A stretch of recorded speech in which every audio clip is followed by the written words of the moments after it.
हाँ, खिड़की पर पल्ला लग गया है। अब चाहे जितनी भी ठंडी हवा चले, हवा अंदर नहीं आ पाएगी। सारे आदमी खाना खाकर दिहाड़ी के लिए चले जाते हैं।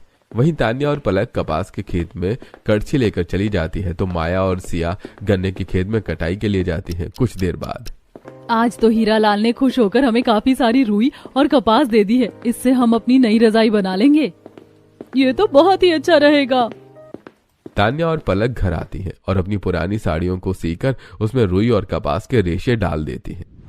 हम लोग इसमें बड़े बड़े टांके लगा देते हैं, इससे हमें आराम मिलेगा। हम भी गन्ना लेकर आए हैं। एक काम करते हैं, गन्ने का रस निकाल कर उससे गुड़ बना लेते हैं।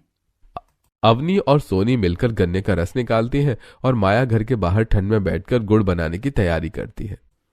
ठंडी हवा चलने की वजह से तो चूल्हा जलने का नाम नहीं ले रहा है, ऊपर से ठंड लग रही है। माया ठंड में कांपती हुई जैसे तैसे चूल्हा जलाकर गुड़ बनाती है और सभी घर वाले परिवार वालों को खाने के लिए देती है। चाची, गुड़ तो बहुत ही टेस्टी बना है। गुड़ खाकर तो मजा आ गया। आहा, गुड़ अच्छा बना है। गन्ने के जो रेशे बचे हैं, मैं सोच रही हूँ उन्हें सुखाकर उनसे बुनकर टोपी और मोजे बना लूं। पलक गन्ने के रेशों को सुखाकर उसे बुनकर उससे पूरे परिवार के लिए टोपी और मोजे बनाती है, जिससे उन्हें ठंड नहीं लगती है। ये टोपी और मोजे तो काफी आरामदायक है। इन्हें पहनकर मुझे बिल्कुल ठंड नहीं लग रही है।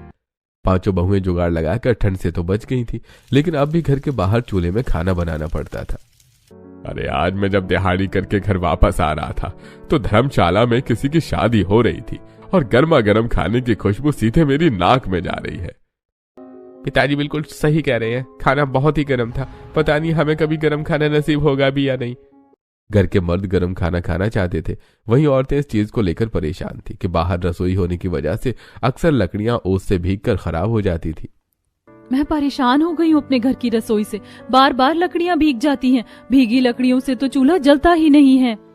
आप सही बोल रही हैं दीदी, हमारी रसोई खुले में है, इसीलिए हमें दिन में 2-3 बार लकड़ी काटने के लिए जंगल जाना पड़ता है। मैं तो बार बार जंगल जाकर लकड़ी काटने से तंग आ चुकी हूँ। पांचों बहुएं आपस में बात कर ही रही होती हैं कि तभी उनके ससुर टीवी चला देते हैं और पूरा परिवार बैठकर टीवी देखने लगता है। अच्छा है, कम से कम हम गरीबों के घर में टीवी है, छोटा और पुराना ही सही, लेकिन इससे मन तो बहल जाता है। अच्छा हुआ उस दिन हीरालाल काका ने पिताजी के कहने पर टीवी रद्दी वाले को बेचने की जगह हमें दे दिया।